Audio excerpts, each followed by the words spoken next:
사랑하는 초등부 친구들, 안녕하세요. 일주일 동안 잘 지냈나요? 벌써 8월이네요. 요즘 그 올림픽 경기 한참이지요. 우리 놀라운 10대들 덕분에 전도사님도 올림픽 경기에 너무 지금 재밌게 보고 있어요. 양궁에서 금메달로만 3관왕이 된 우리 안산 선수, 정말 자랑스럽지요? 우리 안산 선수는 딱 20살이네요. 그리고 안산 선수와 혼성 듀엣으로 금메달을 딴 김재덕 선수는 17살. 계속 코리아 화이팅 하고 외치면서 정말 씩씩하게 했었는데요. 너무 놀라워요. 그리고 메달권에는 들지 못했지만 황선우 선수, 수영 선수인데 깜짝 놀랐어요. 저뿐만 아니라 온 세계가 깜짝 놀랐죠. 정말 신기록을 세웠었는데 18살. 정말 앞으로 기대가 되지요. 그리고 신유빈 선수 17살인데 와, 신동이에요. 탁구 신동. 엄마 뻘 내는 사람과도 정말 밀리지 않고 침착하게 해서 결국 이겼는데 다음번 올림픽에 정말 메달주예요. 그리고 진짜 놀라운 거 13살밖에 안 된 아이들이 스케이트보드에서 금메달, 은메달을 차지했어요. 동메달 딴 친구도 16살이더라고요. 정말 놀라운 10대들, 대단한데요. 우리 친구들 또래밖에 안 되는 아이들이 나와서 이렇게 금메달을 따는 모습을 보면서 우리 친구들이 올림픽에서뿐만 아니라 믿음에서도 금메달을 받으면 얼마나 좋을까 하는 생각을 해보게 되었어요.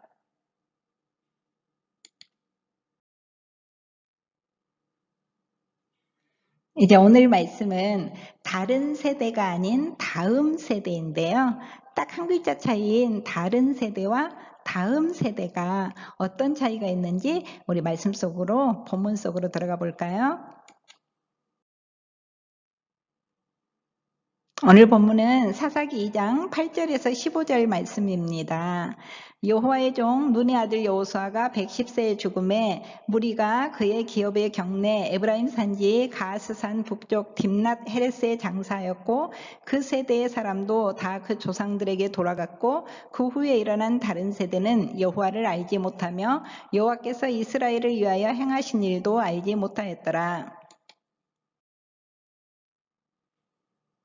이스라엘 자손이 여호와의 목전에 악을 행하여 바알들을 섬기며 애굽 땅에서 그들을 인도하여 내신 그들의 조상들의 하나님 여호와를 버리고 다른 신들 곧 그들의 주위에 있는 백성의 신들을 따라 그들에게 절하여 여호와를 진노하시게 하였으되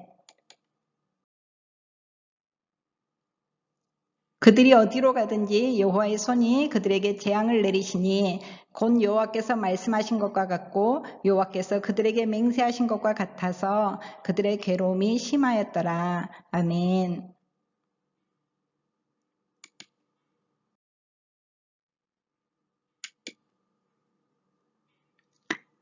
이제 시간이 흘러서 이스라엘 백성을 이끌던 여호수아와 그 세대 사람들은 다 죽었어요. 그리고 다른 세대가 등장했어요. 성경에는 이 다른 세대의 특징을 이렇게 말하고 있어요.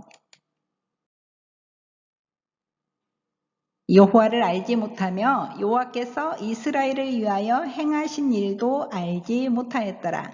사사기 2장 10절 말씀이에요. 여기서 여호와를 알지 못했다라는 말은 하나님에 대해 한 번도 들어본 적이 없었다는 의미가 아니에요. 이들은 아마도 할아버지, 할머니, 부모님을 통해서 하나님에 대해 수없이 들어봤을 거예요. 그런데도 하나님을 알지 못했다고 하는 이유는 하나님에 대해 듣기는 들었지만 그 하나님이 온 천지의 창조주이시고 또 이스라엘을 구원해 주시는 분으로는 믿지 않았다는 뜻이에요. 아마도 이전 세대들이 자녀들에게 부지런히 하나님의 말씀을 들려주지 않았기 때문일 거예요. 사실 여호수아 시대까지만 해도 이스라엘 자손들은 하나님을 선택하고 하나님 말씀에 순종했어요. 그런데 여호수아가 죽고 믿음이 전수되지 않은 채 세대 교체가 되자 그만 다른 세대가 되어버린 거예요.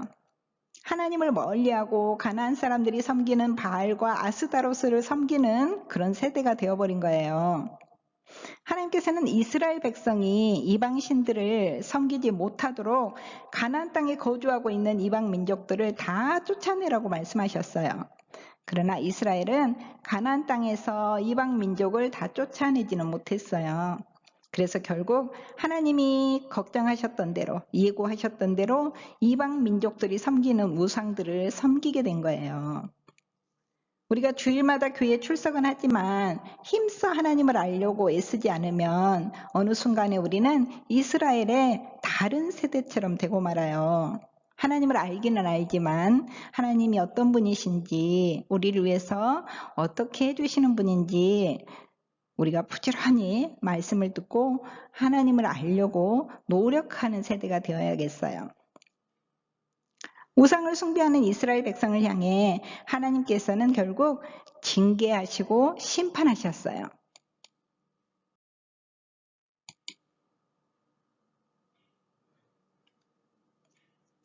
주변에 사는 나라인 메소포타미아를 사용하셔서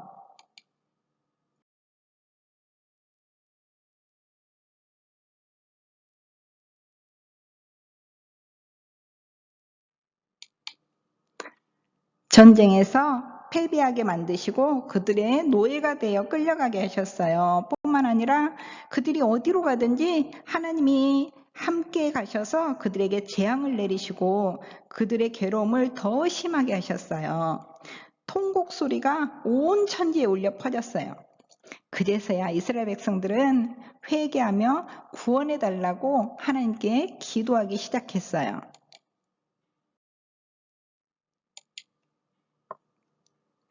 하나님께서는 자기 백성이 죄에서 돌이켜 기도하면 들어주시겠다고 약속하셨기 때문이에요. 하나님께서는 이스라엘 백성을 구원해 주시기 위해서 사사를 보내주셨어요.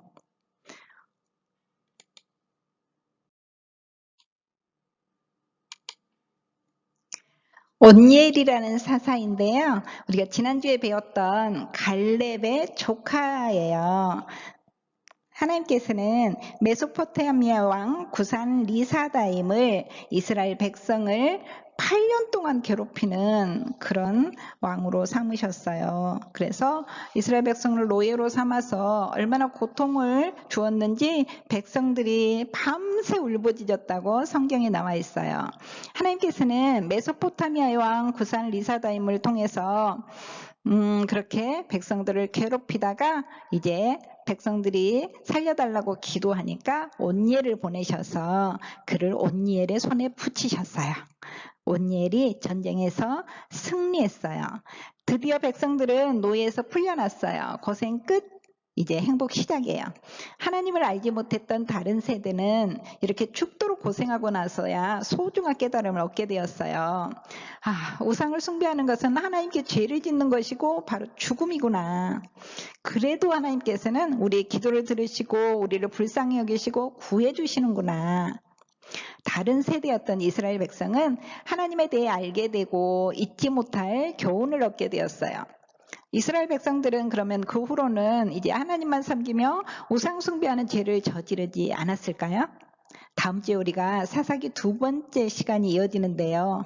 정말 안타깝게도 온 백성이 건망증에 걸린 것처럼 죄를 반복하는 모습을 볼 수가 있어요.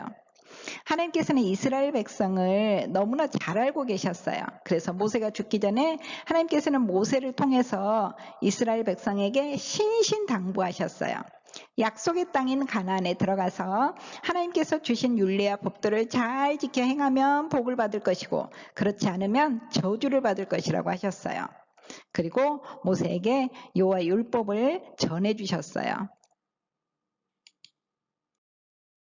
신명기 31장 12절에서 13절 말씀이에요. 또 백성의 남녀와 어린이와 내 성읍 안에 거류하는 타국인을 모으고 그들에게 듣고 배우고 내 하나님 여호와를 경외하며 이 율법의 모든 말씀을 지켜 행하게 하고 또 너희가 요단을 건너가서 차지할 땅에 거주할 동안에 이 말씀을 알지 못하는 그들의 자녀에게 듣고 내 하나님 여호와 경외하기를 배우게 할지니라. 아멘. 이스라엘 백성은 물론이고 어린이와 성읍 안에 사는 외국인에게까지도 7년마다 하나님의 말씀을 배우게 하고 하나님을 경외하며 그 말씀대로 지켜 행하라고 당부하셨어요. 하나님께서는 이스라엘 백성이 가나안 땅에 들어가서도 대를 이어서 자녀들이 말씀을 듣고 하나님 경외하기를 배우기를 원하셨어요. 땅을 차지하기 위한 정복전쟁은 끝났지만 여전히 가나안 땅에는 그곳에 살던 원주민들, 거류민들이 남아있어서 이스라엘 민족을 군사적으로 위협하고 또 신앙적으로도 유혹했어요. 정신을 똑바로 차리고 살지 않는다면 언제 또 그들의 유혹에 넘어가서 우상 숭배하는 죄를 짓게 될지 몰라요. 이처럼 우리도 구원은 받았지만 여전히 우리는 죄와 사탄의 유혹을 받으며 살아가고 있어요. 그저 내가 듣고 싶은 대로 보고 싶은 거 보고 또 살고 싶은 대로 행동하고 싶은 대로 그렇게 산다면 우리도 이스라엘 사람들처럼 하나님을 알지 못하는 다른 세대가 되는 것은 시간 문제예요. 사랑하는 초등부 친구들, 우리가 다른 세대가 아닌 믿음의 다음 세대가 되기 위해서는 어떻게 해야 될까요? 우리 여기 써져 있는 대로 한번 힘차게 외쳐볼까요? 힘써 하나님을 아는 다음 세대가 되자. 아멘.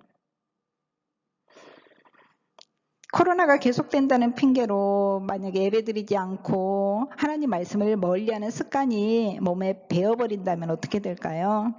우리가 태풍이 지나가고 나면은 가지가 막 꺾이고 열매가 우수수 떨어지잖아요. 이렇게 꺾인 가지나 떨어진 열매는 금방 시들어버리고 썩어버려요. 우리는 예수님께 꼭 붙어있는 가지예요. 기도와 말씀을 통해서 코로나라는 태풍에 쓸려 떨어지지 않도록 힘써야 해요. 우리 사랑하는 초등부 친구들, 정말 하나님을 깊이 알고 믿음을 이어가는 그런 믿음의 금메달을 받는 다음 세대가 되기를 소망합니다. 함께 기도합니다. 하나님 아버지, 힘써 하나님을 알고 하나님을 경외하는 우리 친구들이 되게 도와주세요.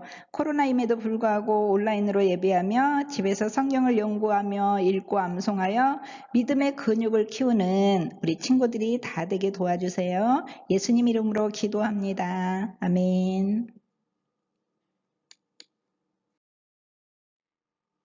광고입니다. 8월을 맞아서 한 달 동안 공과 이벤트를 진행합니다. 우리 8월은 5주인데요. 5주 다 참가하는 친구는 치킨 한 마리 원하는 브랜드로 집으로 배달해 드리겠습니다. 그 다음에 한 주 빠진 4주를 참가하면 베스킨라빈스 상품권 만원, 3주 참가하면 편의점 상품권 5,000원, 한 번만 참가해도 참가상으로 편의점 상품권 3,000원을 보내드리겠습니다. 그런데 공과 공부를 매주 해야 되겠죠. 한 번에 몰아서 하면은 과식하게 돼요. 과식하면 탈나요. 그래서 매주 한 다음에 사진을 찍어서 담임 선생님께 보내주세요.